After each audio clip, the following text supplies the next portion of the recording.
Bonjour, bonjour Alain Pianetta, vous travaillez à Bois-Gibert? Oui, au centre de cardio, à Ballon-Miré, qui est une petite ville qui est au sud de Tours.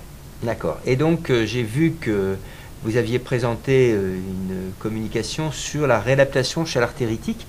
J'ai trouvé que c'était intéressant parce que c'est vrai que souvent, en particulier dans les centres de réadaptation, c'est un peu les oubliés. Il n'y a pas beaucoup de centres en France qui s'en occupent vraiment de façon importante. Donc je voulais voir d'abord avec vous, au niveau de l'évaluation avant la réadaptation, qu'est-ce que vous proposez, vous, aux artéritiques, comme évaluation de base au départ? Alors le patient artéritique, son problème, c'est se déplacer, c'est de marcher. Donc la première évaluation va être une évaluation du schéma de marche pour évaluer vraiment le type de claudication en fonction de la vitesse, de la durée. Et ce schéma de marche, cette première évaluation va être importante pour permettre de décider l'intensité de l'entraînement. Donc vous la faites sur tapis roulant? Alors, on l'a fait au départ pour les patients qui ont les capacités sur tapis roulant, mais pour une bonne majorité de patients qui sont au stade 2 fort ou 3, cette évaluation ne peut pas se faire sur tapis roulant, mais cette évaluation se fait hors tapis, dans un couloir ou à l'extérieur. Le kinésithérapeute peut noter sur une feuille de papier, le mieux c'est aussi de filmer le schéma de marche pour pouvoir le corriger. La majorité des patients ont du mal à dérouler le pas, talon, pointe de pied. Souvent les patients sont en rotation externe, tirent leurs jambes, sans ballon des membres supérieurs, sans dissociation de ceinture. Cette marche, ce type de marche n'est plus efficace. Donc c'est intéressant ce que vous dites. Ça veut dire en fait qu'à force d'avoir peu marché ou de ne plus marcher, il a perdu l'efficacité de sa marche. Sa marche est devenue inefficace. Donc il va y avoir un travail de réapprentissage de la marche. Il ne suffit pas de marcher simplement. Il faut apprendre à marcher, il faut sur le plan réapprendre à marcher. biomécanique. D'accord. Et même, on a des patients qui sont pontés, le flux est correct, il n'y a plus de douleur, le patient est étonné, mais il garde ce schéma de marche déformé du temps où il était bloqué sur le plan ambulatoire. Et donc c'est important de réapprendre à marcher. Alors la deuxième question aussi, je sais qu'il y a eu un débat, j'ai lu récemment un article sur le sujet, où j'ai vu qu'il était quand même conseillé, quand le sujet donc a réappris à marcher, qu'il est capable de marcher, on lui conseille de marcher jusqu'au niveau de la douleur assez marquée. Alors est-ce que c'est tout, il y a un consensus là-dessus, ou est-ce que en d'autres termes, il faut que ça fasse mal pour que ça paye, bon, si je peux m'exprimer comme ça? En fait, il y a deux types de marche. Il y a la marche confortable, où on est au seuil de douleur, supposons 4, 5 sur 10. Ça permet d'être autonome. Et puis il y a la marche où on améliore, en particulier le flux au niveau des collatérales, où là il fallait un peu se faire mal.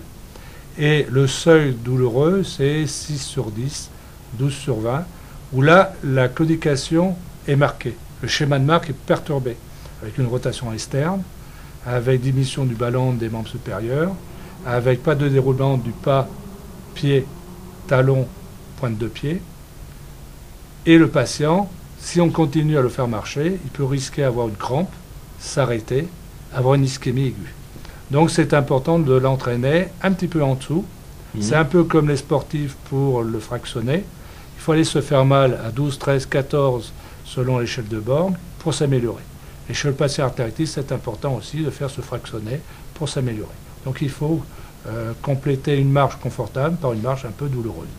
D'accord, donc on retrouve toujours cette idée qu'il faut quand même effectivement aller un peu loin dans la douleur ou dans l'effort pour que ça rapporte des gains. Et alors à ce moment-là, votre patient, comment vous lui dites? Vous lui dites vous marchez jusqu'à atteindre ce niveau, et quand vous l'avez atteint, vous y restez 1 minute, 2 minutes, ou est-ce que comment vous faites pour lui faire savoir qu'il doit s'arrêter avant la crampe et l'ischémie éventuelle? L'entraînement de marche ne peut être qu'un individuel. C'est-à-dire que le kinésithérapeute doit être avec le patient pour lui apprendre. Donc les premières séances, ça va être un travail sur le schéma de marche, la claudication, la qualité biomécanique, corrélée avec la douleur et la sensation de fatigue. Une semaine comme ça d'entraînement dans un centre de rééducation, et la deuxième semaine, le patient va être entre guillemets livré à lui-même, il va faire son expérience par rapport à l'éducation. La troisième semaine, le kinésithérapeute va reprendre le patient en individuel pour aller le pousser un peu plus dans son retranchement.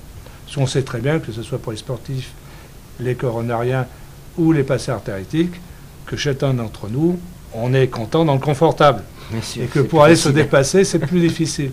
Donc il faut aller redonner sa petite étincelle pour pouvoir améliorer la qualité du débit artériel.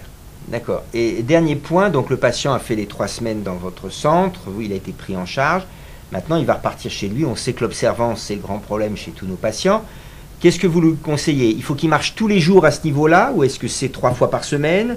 Est-ce qu'il alterne pour que ce soit moins monotone?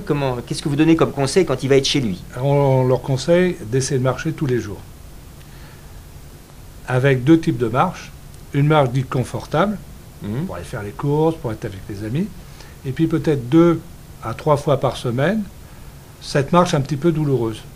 D'accord. Un peu comme les sportifs qui Oui, font c'est pas l'entraînement. Il y a 5 du- semaines de fractionnel. Voilà, il y a du foncier, mais dedans, il y a quelques séances, effectivement, de travail important. Voilà. La marche doit être un plaisir, mais à un certain moment, le plaisir ne doit pas nuire à l'efficacité. Et vous avez exploité un peu les résultats en comparant des patients? Vous avez eu Alors des... pour l'instant non, parce que le travail est déjà important dans un Oui. centre de rééducation. Pouvoir rappeler des patients pour évaluer, ça devient un peu difficile. Je pense que peut-être dans le futur, on va essayer de faire cette enquête de durée de motivation au long cours, 1 mois, 2 mois, 3 mois, 1 an. Alors on a quand même des patients qu'on voit régulièrement qui viennent au cardio club, et là on fait des enquêtes pour savoir s'ils continuent à marcher. D'accord. Écoutez, je vous remercie beaucoup et puis je vous encourage, vous tous qui nous regardez, à proposer la réadaptation à l'artéritique. Je vous rappelle quand même que même les chirurgiens disent que la marche est plus efficace que bien souvent leurs gestes dans de nombreux cas.